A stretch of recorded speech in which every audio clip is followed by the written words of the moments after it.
You can wear it for a day, a week, a month, and your feet won't stink. A month? A month. So we actually...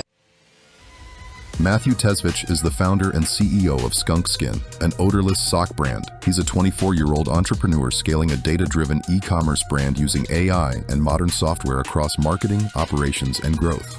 Theoretically, it's not a Smelly Feet podcast. In theory, it's an AI podcast. So I guess we should talk a little bit about AI. I always knew that AI was going to be important. AI is the best $20 a month employee that you can find. And a lot of that was already implemented into different softwares we're using, like Shopify and other resources with our business. Have you found that AI helps from the business perspective? Yes, I like to joke and say that.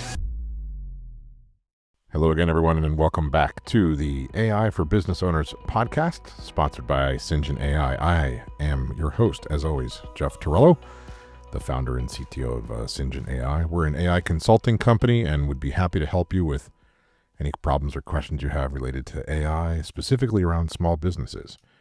If you go to the Agentic AI website, Agentic.ai, and you get in touch with us, you can actually mention the podcast here and get a special offer. All right, advertising out of the way. Let's get to our guest this week. We are talking with Matt. Matt, go ahead and tell folks who you are, what you got going on. What's going on, guys? My name is Matthew Tesvich. I'm a 24-year-old entrepreneur, and I'm the founder and CEO of Skunk Skin. What Skunk Skin are odorless socks. So if you have stinky feet or you know anybody with stinky feet, we totally neutralize it. You can wear it for a day, a week, a month, and your feet won't stink. A month? A month. So I didn't test that myself. We had somebody come up to me at the gym, and he said, "Are you the sock guy?" I said, "I am." And he said, "I've been wearing your socks for a month straight. When are you coming out with underwear and t-shirts?" And you should have seen the girls' faces that were walking by him at the time. Jaws totally agape, like, "Oh my gosh, this is the grossest guy in the world." So that was really funny, but it was really cool to see that our socks lasted that long. Did you want to be known as the sock guy? No, but that's I'm the messing with nickname. you, obviously, but it is hilarious because you self-described. So I was like, well, I got to do it now. Yeah, it comes with the job. No, that's funny. Okay, so I don't want to get too far into the stuff, but is there silver in the socks somewhere? So we've got a proprietary antibacterial thread woven throughout our socks, and that's how it works. So there's no topical washes, no chemicals. It's a natural-based sock. Very cool. Okay. Well, I hope people are super interested in learning more about that, and they go try and find your website. What's the website? It's skunkskin.com, just like it sounds. SKUNKSKIN.com. Cool. All right, great. Yeah, I actually didn't even know that that's what the product was, so it's great that I was just as surprised as everybody else that's listening. How did you get there? You said you're a 24-year-old entrepreneur. What's your story? How did you get to the point where that's what you decided to start?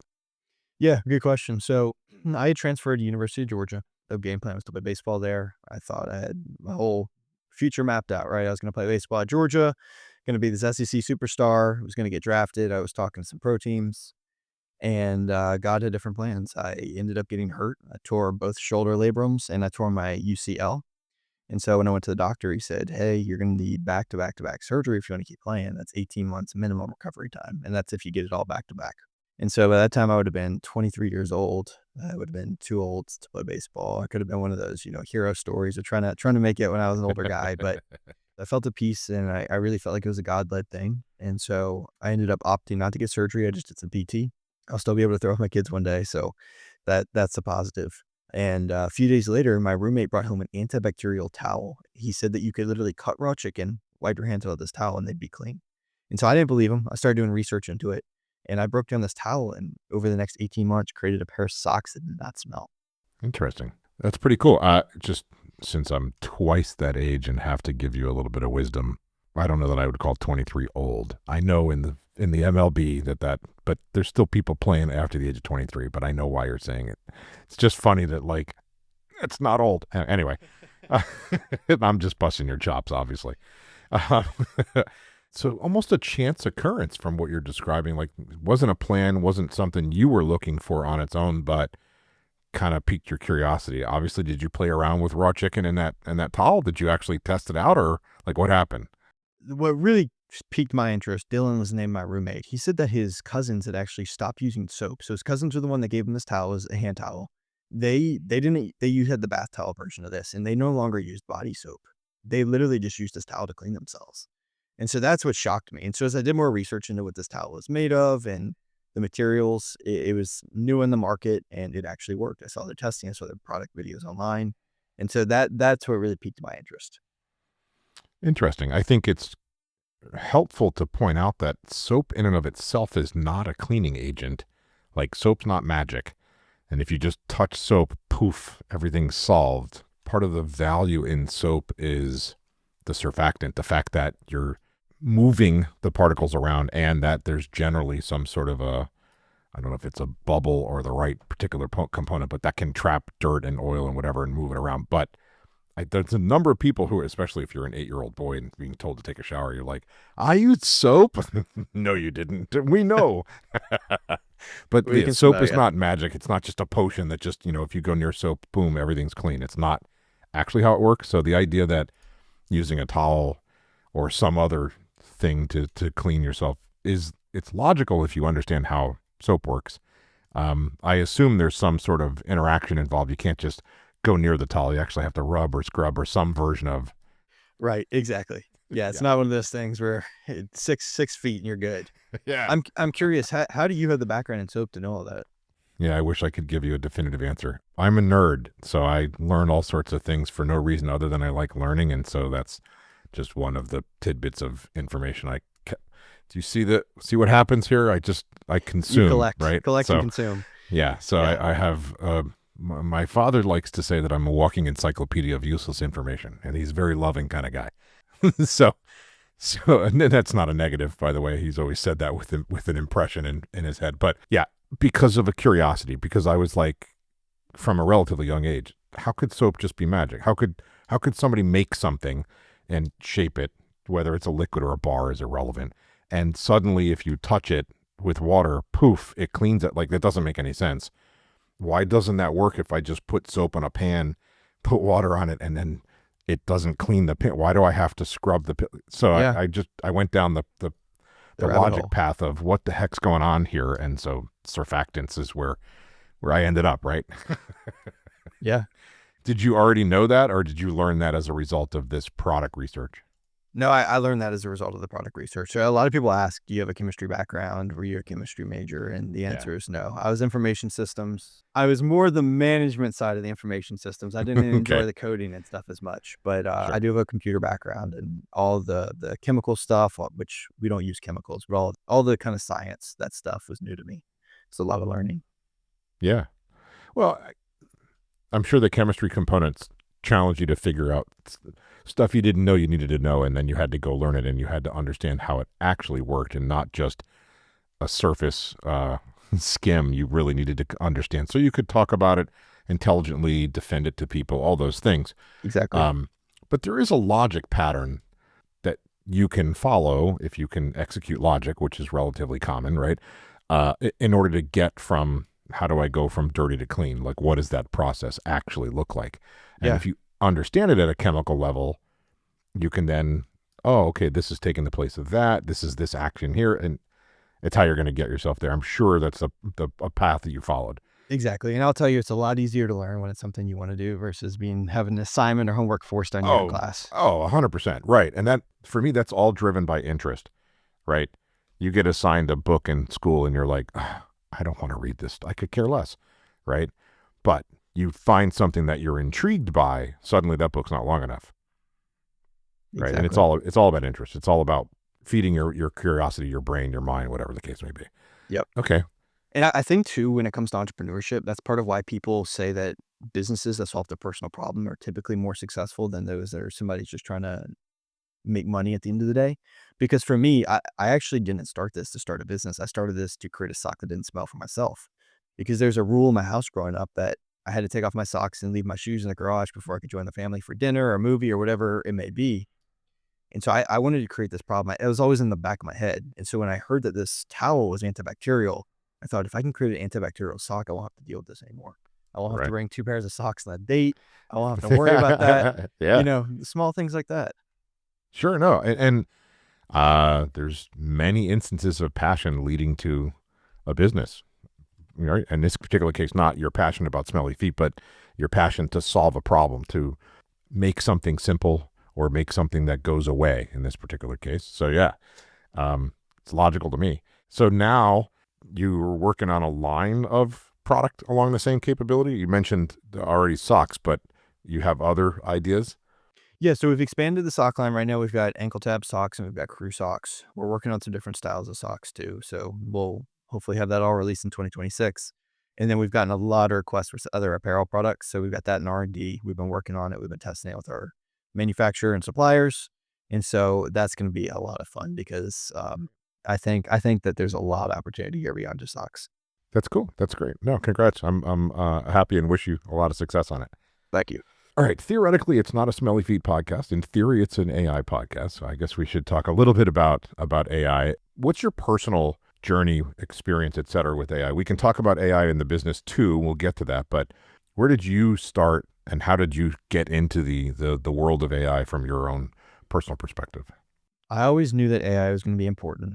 I've got a good friend. I went to University of Georgia. I got a good friend there who's actually a PhD in artificial intelligence. And so I got a lot of stuff from him.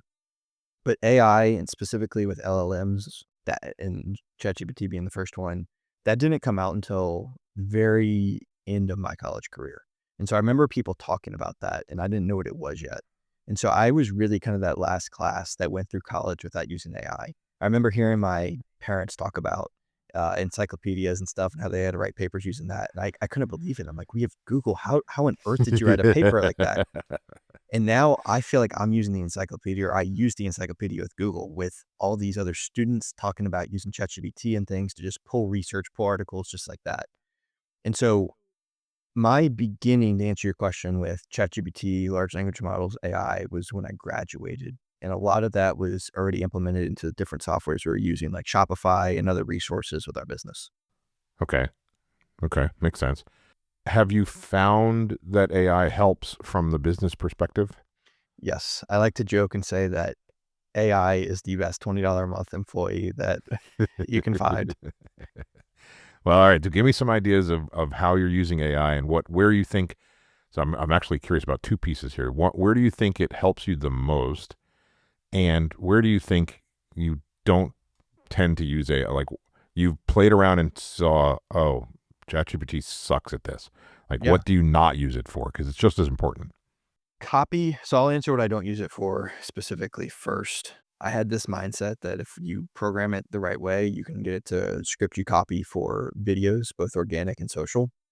And ChatGPT has been awful at that. It has been, you can tell it's ChatGPT scripted, and that has not been a pleasant solution. So Claude, on the other hand, I've been very happy with Claude. I use that for a lot of my copywriting. Again, you have to program it, and typically I'll put in stuff that we've already written in the past, and then that way we have a good foundation, and then maybe there'll be some tweaks.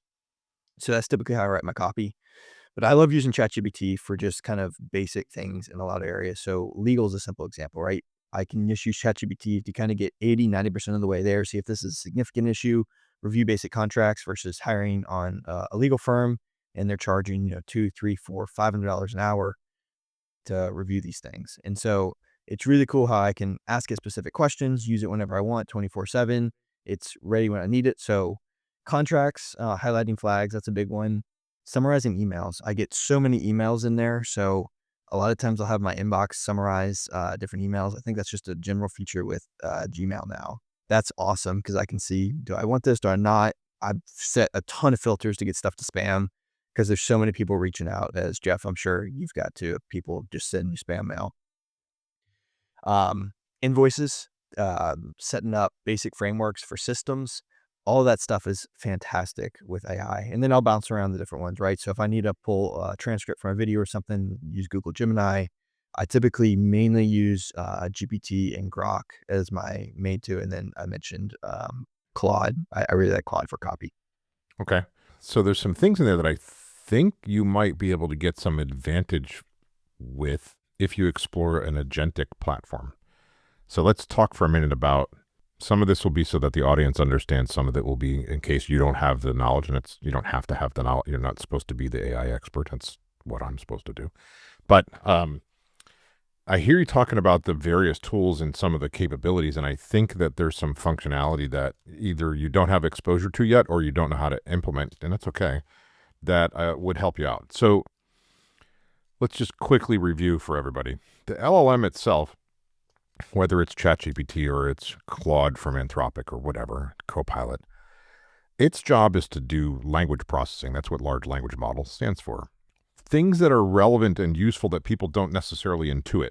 The LLM has no memory. When you're using ChatGPT and you've got an old conversation and you can go back to it and pick up that conversation, that's not what's actually happening. That's just the UI giving you a fun trick to make a nice experience. That conversation is not stored anywhere in ChatGPT. And when you pick up a conversation from a week ago and you type a new prompt, that whole entire conversation history, including what the LLM responded to you, is sent to ChatGPT as the prompt. And then it responds. It doesn't know it talked to you a week ago, and it never will. But some LLMs don't have memory. They don't know that. So, and I don't mean it trick like it was a negative thing. ChatGPT's UI is helping you with, hey, you had this prior conversation, and here's all the prompts you asked for, and here's the answers you got. If you want to follow up with that, cool. But most people don't know it's regurgitating the whole conversation for ChatGPT. And every time you type another prompt, all of that gets sent again. Okay, that's the first piece. So the LLM has no memory. The tools have the memory, in this case, the UI. Great. The second thing is some LLMs have the ability to make tool calls. It's literally referred to as tool calling in the system, but it's the way that's implemented is different for different vendors. But a tool call is something as simple as you add capability to your chat in an agentic fashion, so using agents, and we'll talk about agents in a minute. One of the tools could be a simple definition that the tool says, I know how to reserve a flight. Another tool says, I know how to reserve a car, rental car. And another tool says, I know how to reserve a hotel. So those three individual tools could now be used by the AI when you said, hey, book me a trip to Paris in June. And I want to stay at a 2-star or better hotel, and I want a small car or economy car, and I want a window seat on flights. So, well, I'm making that up, right?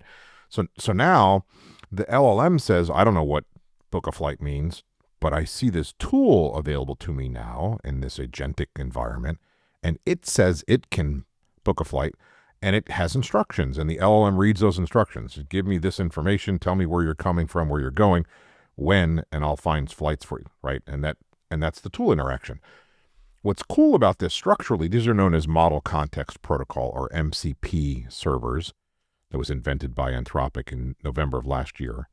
And these capabilities help to expand what the AI is able to do and what an LLM wouldn't do on its own, again, because it's just trained to do language stuff. But now that I can have this procedure, a programmer would call it a function, okay? Think of it that way. The LLM can now make function calls, and it can be any function you could write anywhere. Now that's an MCP, and each individual function is a tool. So the MCP can come with 30 tools, or 10, or 100. And the LLM looks and says, oh, the user asked for this, and I have a tool that does that. I can call that tool. And now it looks like the AI can suddenly perform this new operation. And that's the whole point of what Model Context Protocol was supposed to do. The reason I bring that up is because you could probably do some of the things that you're bouncing around from different tools to do just by having MCPs. And those MCPs can have direct access to your Google documents, to your Gmail, to your invoicing software, to whatever. And now you can extend from just a chat conversation to telling the AI, hey, go into my email, find that customer message about this topic, create an invoice, and send it. And the MCPs will do the little auctions to do the individual pieces, and the AI will coordinate step 1 through step 5 or whatever it looks like. I know I just spoke for a long time and threw a lot of stuff at you, but I wanted to let's have a conversation about it now that I threw that at you. Yeah, I'm not familiar with that. That is really cool. in layman's terms, for both myself and I'm sure some people in the audience, how would I start with setting up an MCP? Yeah. Okay. So, couple of answers. First answer is anybody can write an MCP. It's actually relatively simple. If you go to modelcontextprotocol.io, you can learn all about it. It's a very simple protocol, but it's probably not everybody's cup of tea to go create an MCP server. What you'll find, and you can go to, I think it's mcpservers.org, and there's many others. Pulse MCP, there's probably 50 of them that are lists of available MCP servers that you can just use. So there's an MCP server for Gmail that you can pull and connect and give credentials to. There's an MCP server for Google Drive, an MCP server for, easyinvoice.com or whatever. Not everybody has an MCP server, but they're all starting. Think of MCP servers in this context as APIs that the vendors are going to start exposing, and they expose themselves as an API to some customers and as an MCP to other customers. I see. Yeah. Okay. So you could, and I don't want to give you the wrong answer, you definitely could create your own MCP that does something specific for yourself, and that's you can do it. But for all these other integration points, you're just going to take advantage of an MCP that exists already.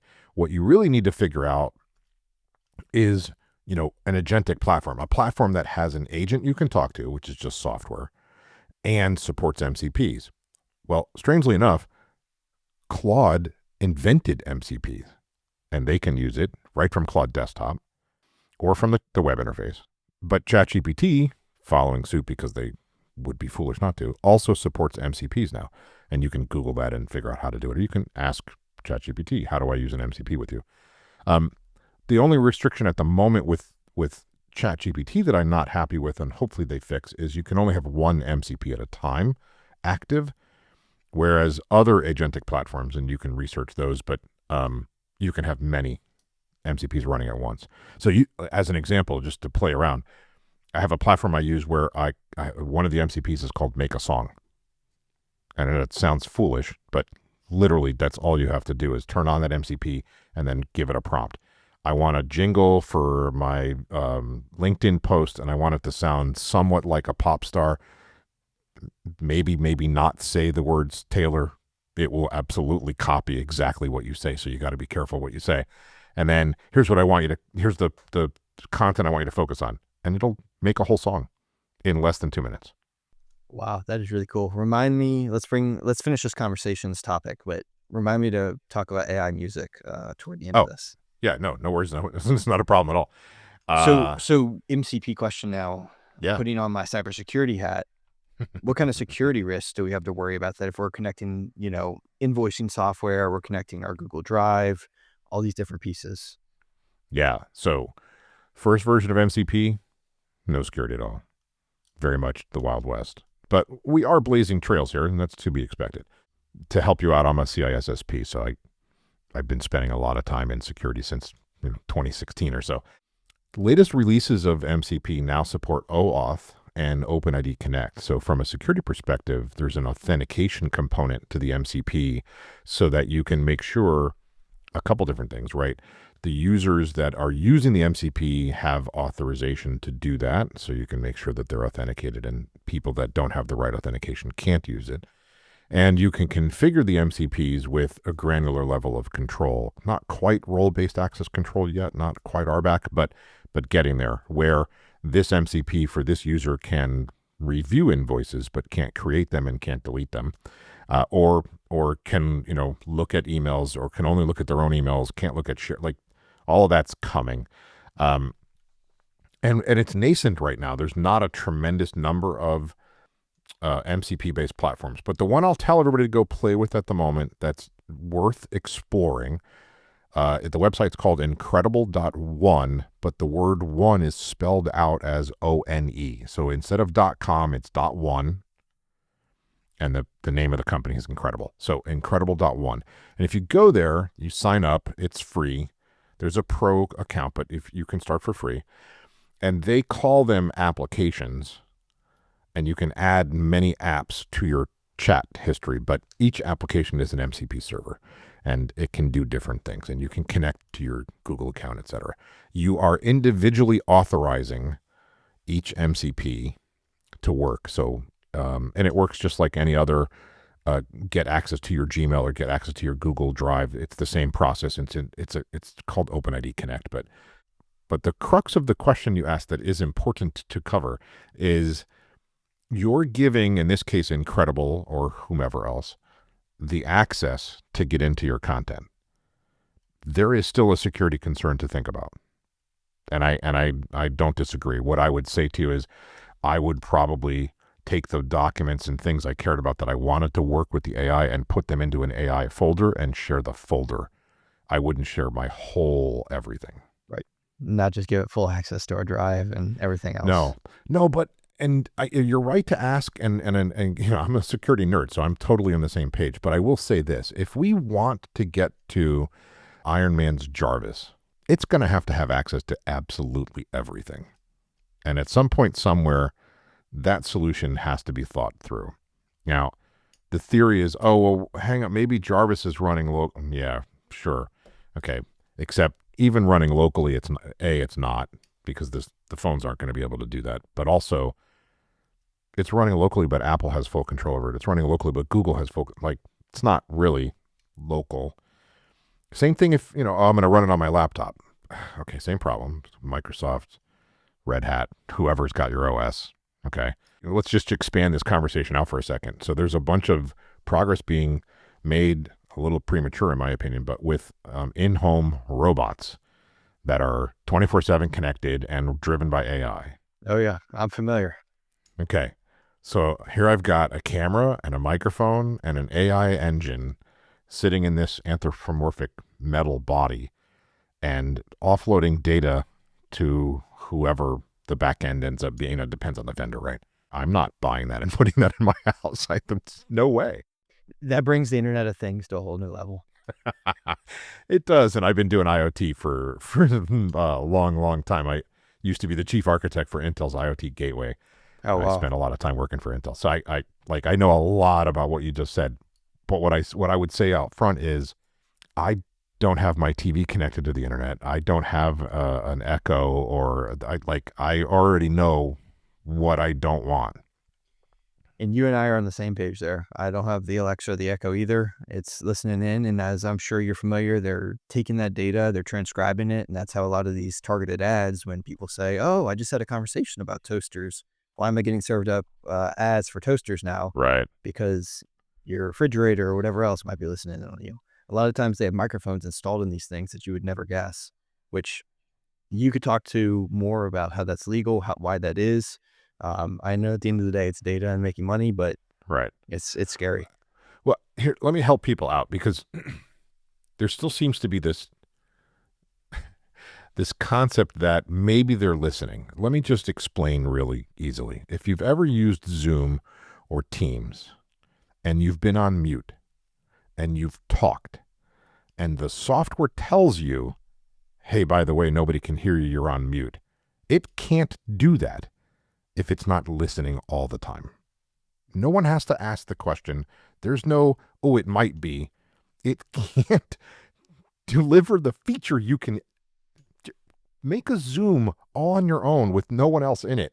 Push mute and talk, and Zoom will tell you you're talking into the microphone and it's on mute. It can't do that if it's not listening. There's no if. It's a well-known fact that your phone does it too, obviously. But I'll say this, your phone's mic is not on all the time, because if it was, the battery would be drained. Because software running, listening all the time, taking that data and sending it off to the internet would drain the battery. But the phone does listen, for sure. And so do the apps, all the social media apps. All right, we diverged like crazy. Let's get back to Agentic and MCP.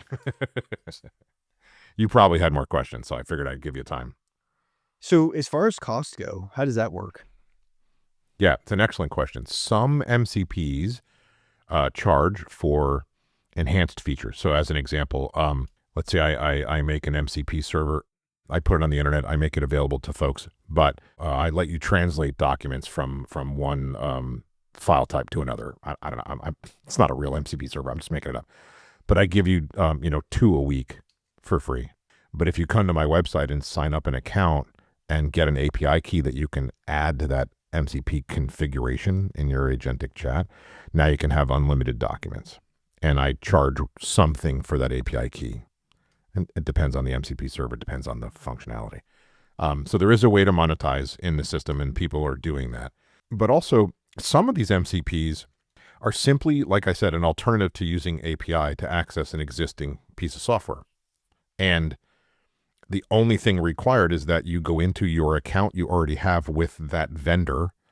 So let's take the invoicing software just as an example, right? You already have an account, you're paying monthly for the invoicing software. They're not charging extra for the MCP. You go in and turn on the MCP functionality. They give you a URL, and you have to enter some sort of API key or code. You configure that on the agentic side. There's no extra fee. You're using the account you're already paying for. And that happens quite a lot, right? Like Gmail won't charge you extra to access it via MCP. It's really just an API call, etc. Another thing to think about, I'm going to push you in a different direction for a second, but I want to because I think it's relevant for what your business is, and I think it's useful. And you can always email. We can chat after the podcast. It's not the only time you're allowed to talk, but are you familiar with up my free hour? Right. Sucker. No, sorry. I'm just playing. Have you heard of the Agentic Commerce Protocol? No, I've not.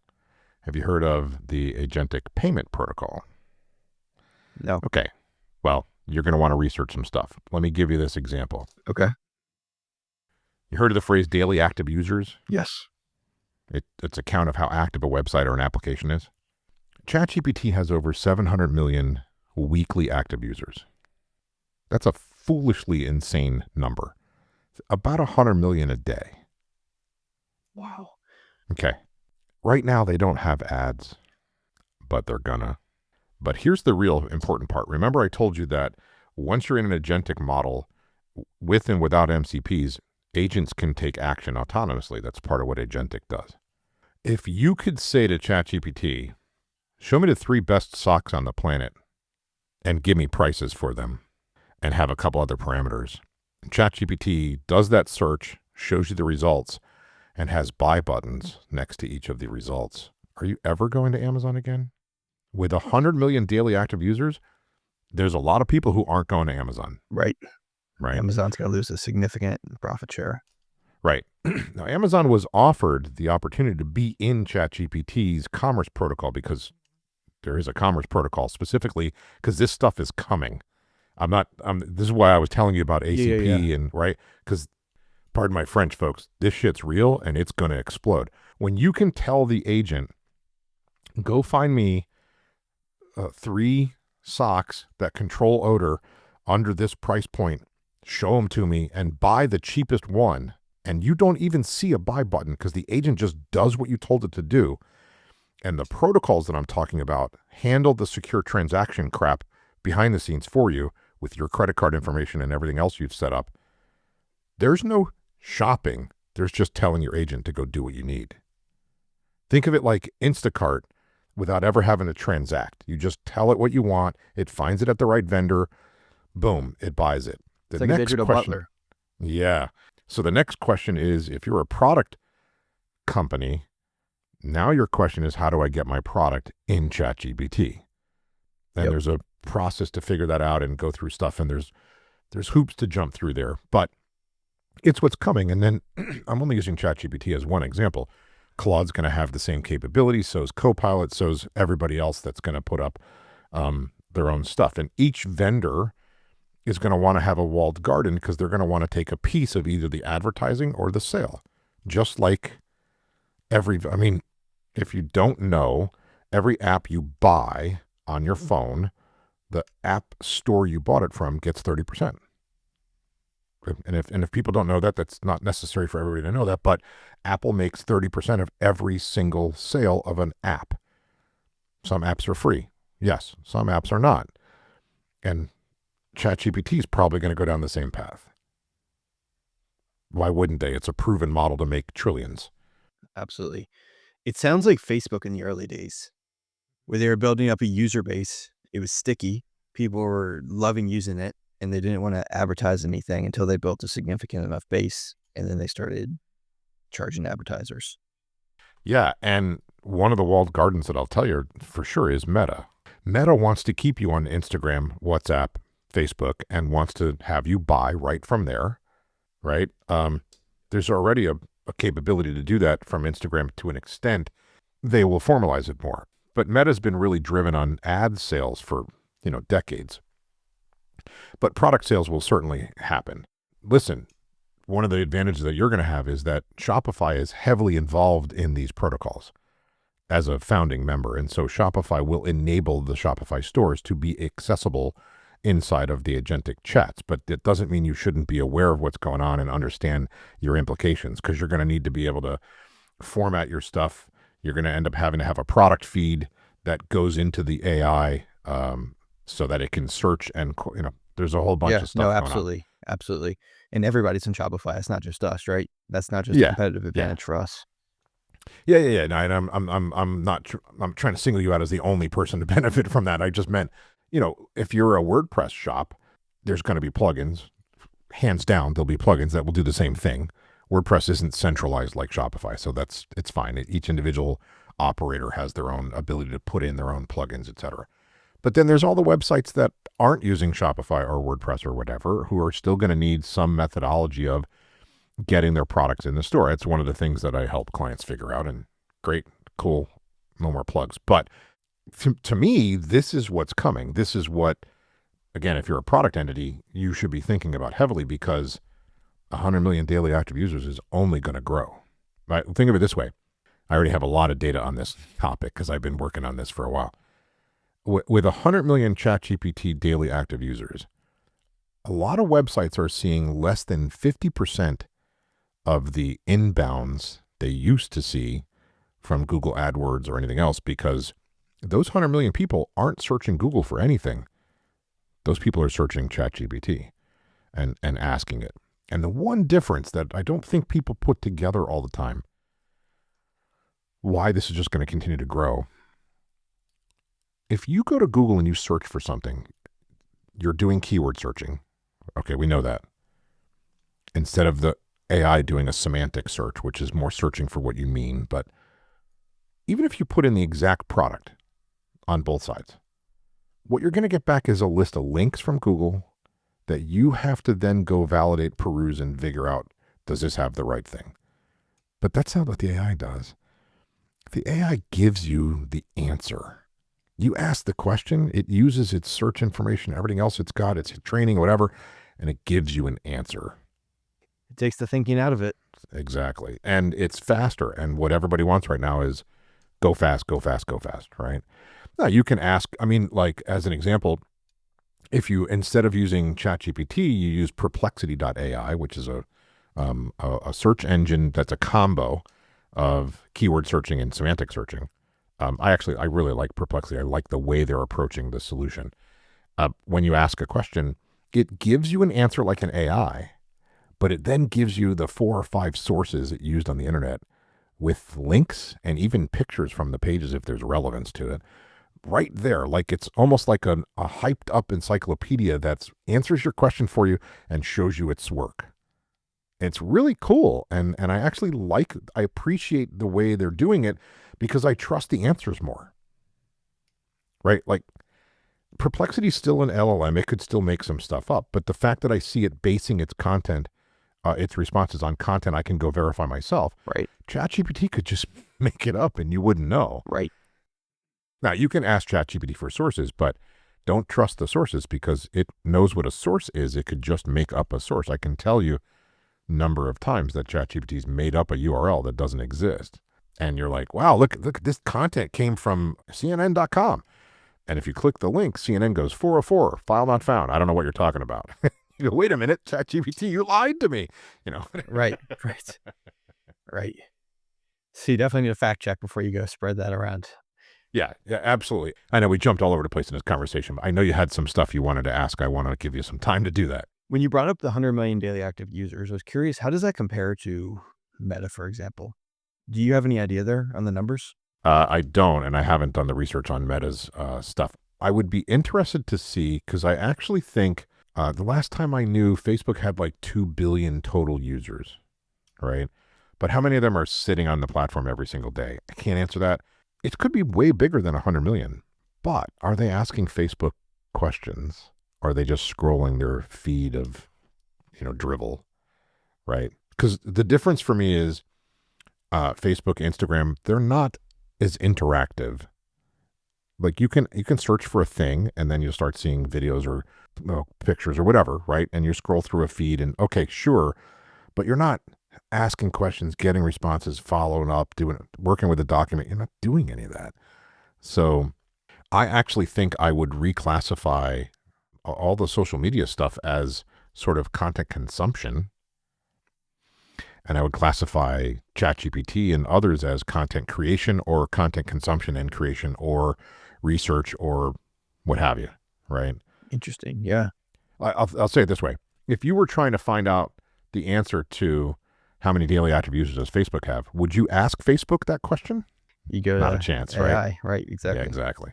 And I'm not trying to put you on a spot. I'm just trying to explain my thought process of why I gave you the description I gave you. Yeah. No, absolutely.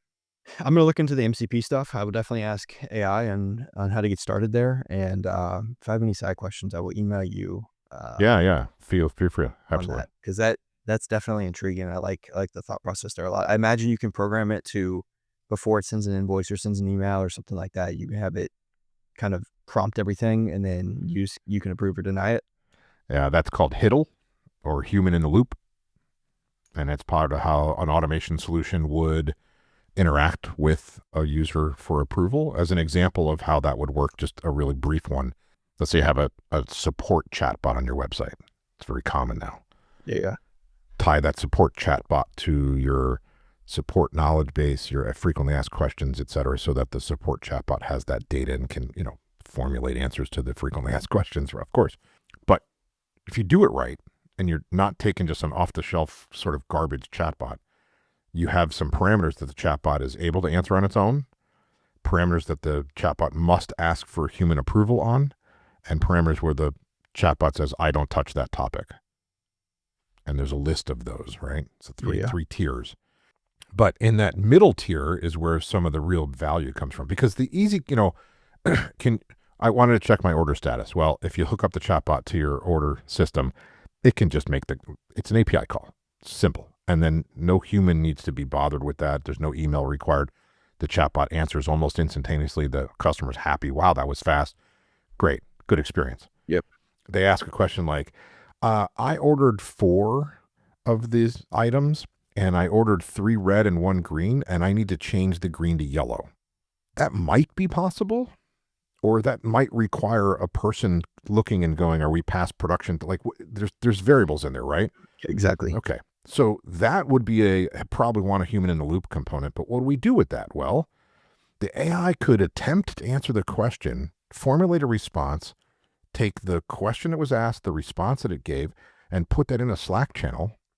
And you've got a human who's responding to 1 out of every 20 actual support requests as their job. But maybe if you're really popular, they're responding, once every 4 or 5 minutes, but the AI is answering 50 in that time. And, but now the human can look and say, let me check. And then you got order status, you got the customer information, you got all that stuff. It all comes into the Slack channel.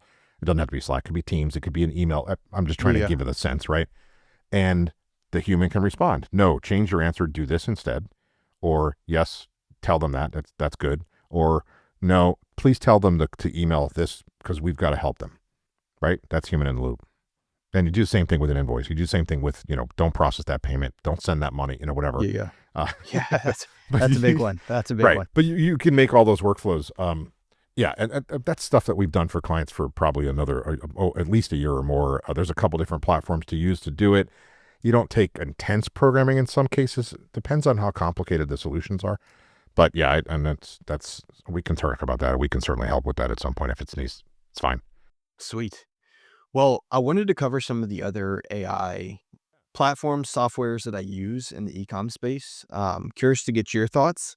And then if there's anybody in the audience that's got an e-com business or wants to start one, this is stuff that's really helped expedite it for us. So you mentioned the Slack channel. Are you familiar with Delphi or Delphi? I am. So I like that one a lot because you can use that to mimic somebody. And so I'm a part of a program to help us scale. And the guy who's the coach of that program, the head of that program, this AI has been trained on everything that he's done on podcasts, on YouTube videos, tweets, things like that. And it's got over 2 years of data there. And so we're able to ask this AI questions 24/7, and it's giving us answers as if we were talking to him directly. So I think that is an awesome tool, awesome feature. I would encourage anybody to check that one out. That's Delphi. Cool. Yep. And then Klaviyo. So Jeff, are you guys, I know Klaviyo is big on e-com. Is that big in your space as well? Doesn't it have something to do with lead gen? So Or is this- Klaviyo is an email software. Oh, okay. All right. Email So and SMS. right. So it's on the tail end of a lead gen workflow process. Now I understand why. Okay. I got it. Yeah. So that is, MailChimp used to be like the big bad email software, and Klaviyo has since taken over. They're a publicly traded company, and they have got so much AI implemented in what they're doing. It's incredible. So there's a ton of different features that we're leveraging, accessing, etc. One of those is it segments automatically. So we've got different segments of users, right? We got some who are athletes themselves. Some are the moms of the athletes or the parents of the athletes. Others are people who are in the feed all day, right? That's another segment of users and customers we've got. Maybe it's a nurse, maybe it's a shift worker who's in their boots for 12, 14 hours a day. Their feet reek. Yeah, exactly. So that's a huge niche for us. So what this will do is it'll automatically segment those people into different lists for us. And then we can send targeted specific emails to those folks. So that's just one simple example. It's got predictive analytics, so churn, when somebody's likely to do their next order, lifetime value of a customer. All those different things are awesome.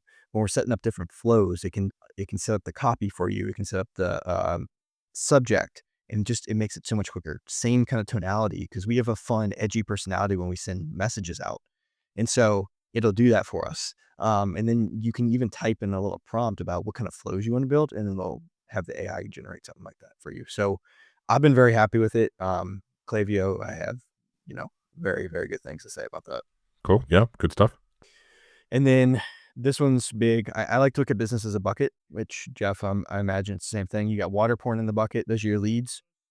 And then you got to make sure that there's no holes in the bucket, right? So for e-com specifically, you got to make sure your flows are set up the right way. You got to make sure that your pop-ups converting, people are subscribing to that. You got to make sure that your website's optimized for conversion. And so there's a new program called Aila. Nike, Brick, a bunch of huge companies are using it. And they use AI, and they have 3, if not 4x our subscription conversion rate on there. And so if you go to our website, it's the pop-up when it says, typically it'll say spin to subscribe, or if you want 20% off. Yeah. These guys are crushing it. They have scaled, I think, like 1,000% in the last year, and if not more. And anybody who is an e-com owner, this platform is fantastic. This is a new discovery. I think it's like $100 a month minimum. It depends on what your user base is in a sense of how many people are coming to your site per month. Right. And it's fantastic. They do auto A/B testing for you. You select it. AI is driving all of that. So fantastic. Okay. Makes sense. Yeah. And then there's another one called Retention X. I like that a lot. Klaviyo does a lot of the similar things. It's the predictive analytics, right? It's figuring out what customers are most likely to order. What does your ICP, ideal customer persona, look like? And so those are the big ones for us that we found. It's like, wow, these things, having this in the business, it's a lot of 1% moves, right? It's not that one silver bullet. It's what kind of 1% moves can we make that compound over time, and then takes you from X to Y, and that's a pretty significant growth pattern. No, I agree that's all good feedback and helpful stuff for folks, especially if they're product businesses, for sure. E-com business, definitely. Absolutely. Something that I think is going to be the future, especially as we're talking about creative and social media. Have you done anything or experimented with Google VO at all? Yes. What are your thoughts? I think there's places where it's a good fit. Are you getting value out of it? Are you doing stuff with it that you think is compelling? We've tested it a little bit, and for us, it's a way that you can get high production film. Granted, you got to prompt it, and there's certain ways to do that, but we've been able to get high production film in there where that would have been a $20, $30, $40, $50,000 commercial, if not more. And you're able to do any character, any setting, any persona, anywhere in the world. And so you've got that, and we found just mute the audio, and then we can use 11 Labs, which I'm sure you're familiar with 11 Labs. It's AI voices, it's huge. And then we can overlay that. And so we've done, if you look at our social media at Skunk Skin, we've done some fun videos there where we've leveraged Google VO, and then we've used 11 Labs audio and done some fun little videos. I think a lot of people are starting to reject AI video when they can identify it. I don't think any consumer is saying, I want a $40,000 commercial. That's not the sense I'm trying to give. But like the one shot, like a Sora VO. And again, you've got a prompt to get right where you want to be. And it's not anywhere near that simple. But the idea, the concept that you can just rip out this video with a one shot prompt, and then you're trying to use that to make sales. I've seen a lot of commentary about, oh, that's a turnoff. I don't exactly know why that is, and it might be a wave. It might just go away, right? I'm not suggesting that I wouldn't tell someone to use it and do things with it, but I'd like to see it mixed. Almost, if you have a bit of an irreverent persona, it would be, hey, look what we cheaply created. Like, just play it up.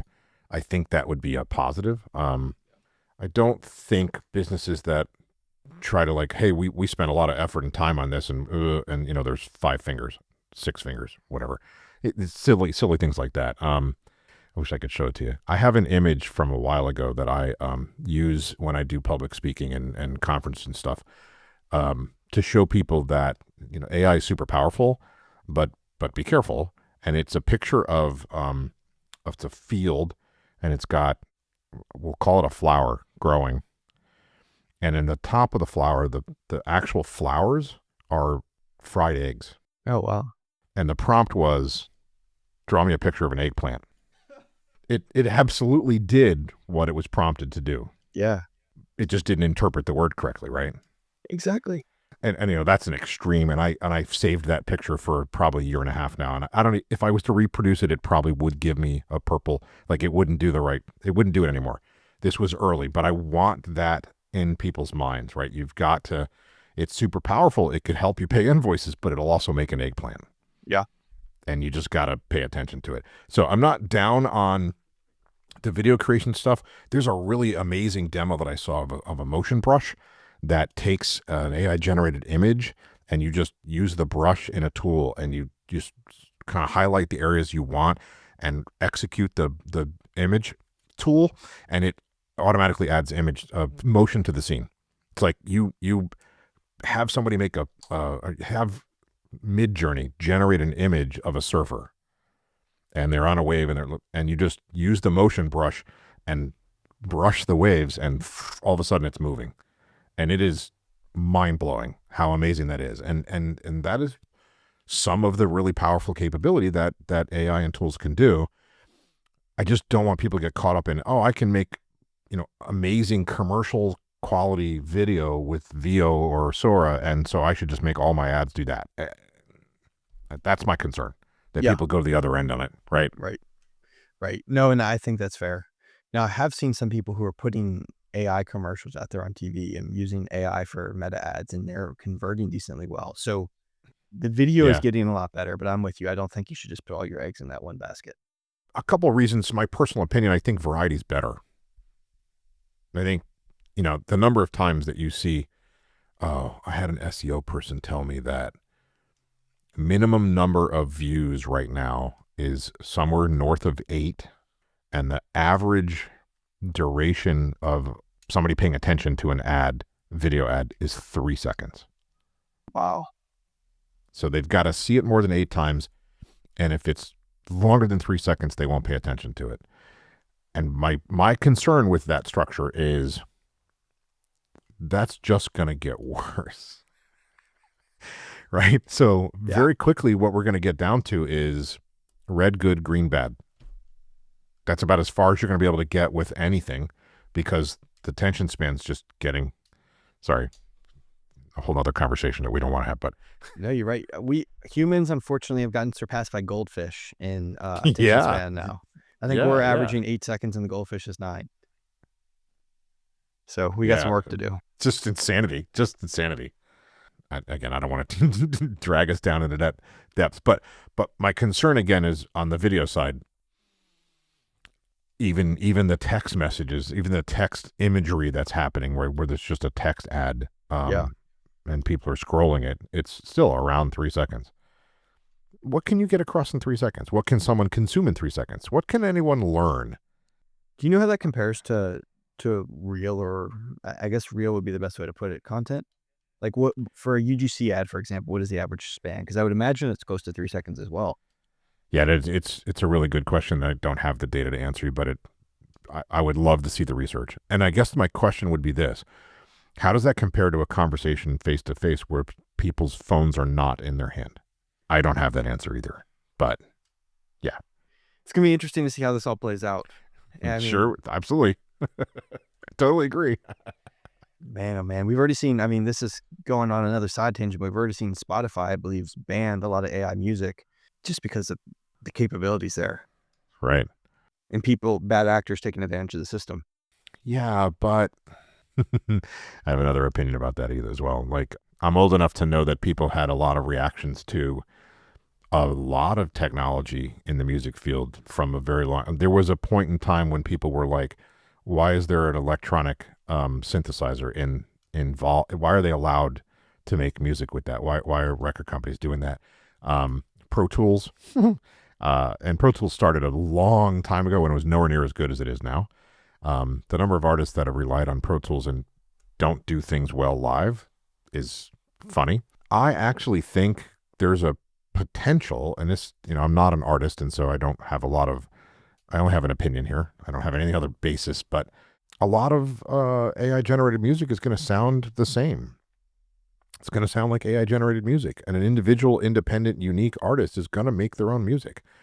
Just as an example, I can tell an Eddie Van Halen lick on a guitar, hands down, without trying, in very short amount of time. Can the AI replicate that? Yeah, but not before Ed did, Right. right? So do you think people are going to be using AI to enhance their music then? I think, again, I'm not an artist. I would love to have an artist be able to comment. I would think that you put the AI on the brain dead stuff, on the, okay, I need a basic beat here, and then I'll improve it, or I want a 4/4 time, or I want just lay that down so I can go focus on the thing where I'm trying to originate. I'm trying to put my spin on it. What would Ed Sheeran have to say? I don't know. Would it make things easier for him to not loop his? I obviously can't answer that, but Yeah. I don't think it takes the creativity away from Ed. I think that's who he is. But at the same time, maybe he doesn't need 16 backing tracks manually done. And if he does, he does. But I'm not saying no. I'm just saying maybe there's a way for him to be super creative in a different direction where he doesn't have to do some of the minutia. Just a piece to throw out. Are you into music at all? Is it part of what? I'm actually not a big music guy at all. Okay. I had a buddy, he used Sono. Are you familiar with that platform? No. So that's an AI platform. You can make AI songs. You prompt it, give it lyrics, and it can make AI songs. And so he made a cool little jingle for Skunk Skin. And Oh, got it. Yeah, yeah, cool. There's a person I would tell you to go look at just because there's so much creativity involved. Their handle is Ari at home, ARI, and then the @ sign home. And I'm sure he's on TikTok and Instagram. He's also on YouTube, and he streams on Twitch. But he he has a mobile kit that he's built that he wears as a harness. He's a producer, and he walks around Manhattan and he makes music on the fly and has people pick up a mic and rap. really? And it is so amazing to watch because he doesn't come out with canned beats. He literally mixes live. He will make a song based on what somebody says. He'll make a song based on what they sing, and then turns it into, like, he is super unbelievably talented. And then to add to the mind-blowing part of this, all the people on the streets of New York who are just amazing at singing, rapping, Yeah. whatever, and just like, wait a minute, he's just walking around. It's a really cool thing. See if you can find one of those, or you can see it on Twitch. But if you go to his YouTube, you can watch a couple of the good clips from, I guess his live streams are a couple hours long. Amazingly talented. And I look and go, I don't know what AI would do better there. I think that he would just be like, yeah, sure, whatever. Have the AI do their thing. I'm kicking ass right here. Yeah. So on that topic then, my understanding is we're at level 1 AI right now, right? So that's where it's really good at the singular task. Level 2 is where it's equivalent to kind of human knowledge, and then level 3 is like Terminator level stuff. So if that is a correct analysis, at what point do you predict we're going to get to level 2 and level 3? At what point, from a timeline perspective or a Yeah, technical on a perspective? timeline perspective, because it seems like Moore's law has already been destroyed. It seems like we're growing at a significantly faster pace than that. I would ask you to think about how much better the models have gotten in the last 12 months versus from 22 to 24. Because I actually think there was a huge spurt in model development, and Yeah. now we're getting small incremental gains. Like GPT-4 and GPT 5.1, are they really dramatically different in the way they answer you? Is Claude 2.5 Sonnet and Claude 4.5 Haiku really giving you a different response? It makes less mistakes, but it's not as if its answers have now reached genius level, right? Right. What I'll say is this. My opinion is based on 30 plus year history in the technology field and the idea that innovations stack. And that's when big changes happen. So as an example, right, in 1980 something, Motorola invents the cellular phone. And then in the 90s, we get the internet.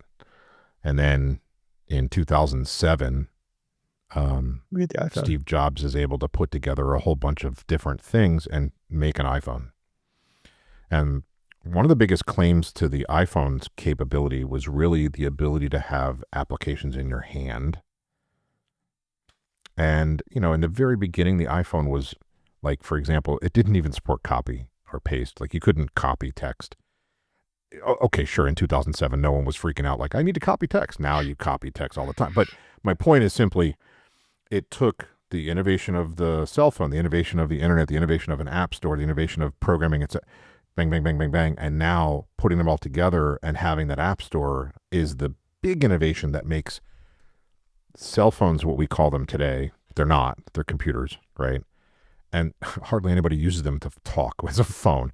So it's the standing on top of. I honestly think that the LLM is a foundational innovation that things will be built on top of. And that's where I think we're going to start getting some of the functionality you're talking about. I don't necessarily think, you know, within the next 12 months, you're going to see artificial general intelligence explode and it's automatically writing its own code and it's improving itself, et cetera. One of the problems is because if you just think about how LLMs work, they're trained on data. And part of what they say is, you know, they're trained on everything on the internet. Okay, what's going to happen in the next year to make everything on the internet suddenly make the AGI show up? What new information is going to be put on the internet?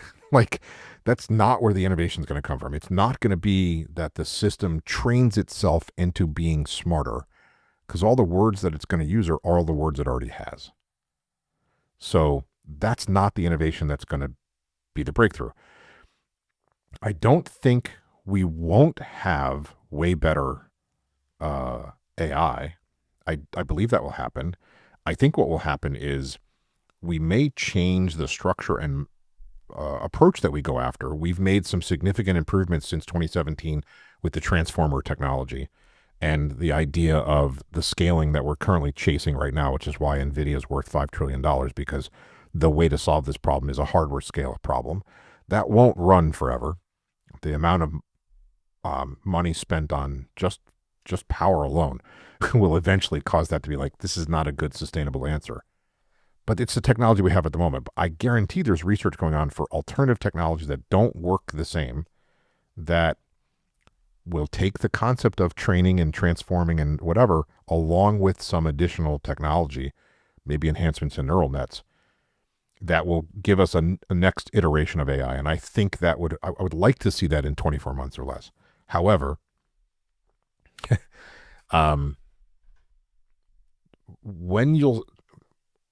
in order for you to get an insight of when that might be happening, just look at how good the AI gets at writing code and then revising that code. So right now what happens is it writes code and it just sits there. It has you look at it and it goes, hey, does it run? No. And when it doesn't run, you have to give it the error and then it tries and fixes it. Right. Half the time it breaks something else. When you start to see Cursor or Windsurf or Visual Studio or whatever, Copilot, write code and then tell you, hang on a second, there's a couple bugs, I'm fixing them. Hang on, there's one more. Okay, I think I got it now. When it's self-reflective, right, then it's going to start quickly being, oh, hang on, there's a better way to do this. I don't have to do it the way I saw written on forums 3 years ago when I was trained. I know how to do it better now. And now I'm going to just start writing my own code, and I'm not going to just use those old rote. That's when we're going to start to see some pretty incremental improvement on the code writing side. Does that mean it's going to write Shakespeare? No. Right? It can do a lot of mimicking right now, but what we want it to do is solve problems we can't currently solve. That's really what you want AGI to do, right? Yeah. Like eradicate cancer. And by the way, start with eradicating child cancer, because that's just cruel and unusual. It's just like no child ever deserves anything like that. Okay, let's fix that.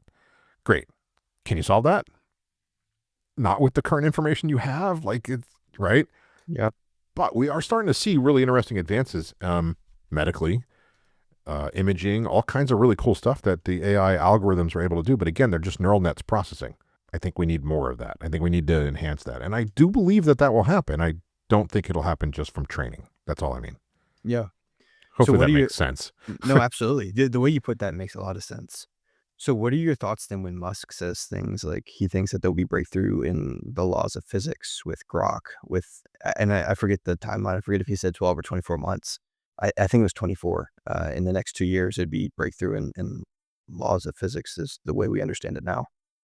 Well, there are definitely a lot of things in physics that are still unanswerable, and that, in this case, some of the greatest minds we know have spent their careers working on and have not been able to make a breakthrough. Could an AI help with that? Yeah. Is an AI in and of itself just going to do it? I don't think so. I think it's going to require a researcher helping with, this is the thought process I have. Can you help disprove or prove it?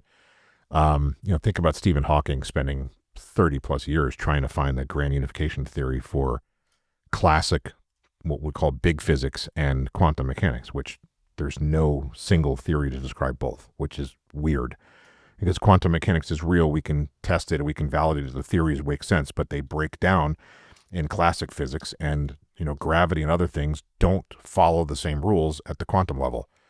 What is that? What that means is we do not fundamentally understand the correct information about physics across the board. It's what Elon's trying to get at. Solving that would solve things like warp speed, all that stuff, faceted light travel, all those things. If we understood physics better than we do right now, we would be able to potentially solve some of those equations or problems. And the reason is because there's so many things we don't even know how to ask, because we don't have the language, we don't have the math, we don't have the okay. I don't think the AI is just going to shit that out, right? You can give it all the information you have and ask it to help, but you have to, it needs a problem. And that problem is going to be stated in the form of a question. Then that's going to come from an intelligent researcher, a PhD student or a PhD who's working on the problem or has been for a long time, that now gets access to a powerful model with all of its research trained and is then able to have a peer assistant that it can interact with, right? Because one of the big problems, think of it this way. Why didn't Einstein do 1,500 other things? There were probably 4 people on the planet he could talk to. Right? Yeah. Not from an arrogance perspective, but simply from an understand enough information to have the conversation perspective. Yeah. Right?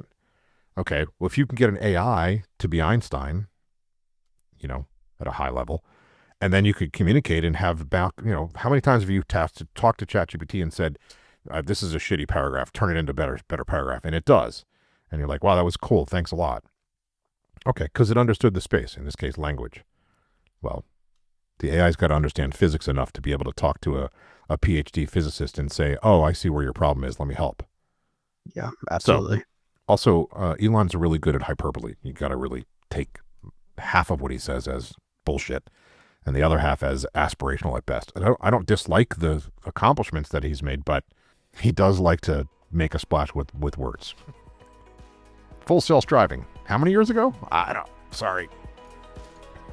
Anyway. Well, we've certainly run longer than we intended to, but we were having a great conversation, so it's not a problem. Absolutely. I definitely learned a lot through all this.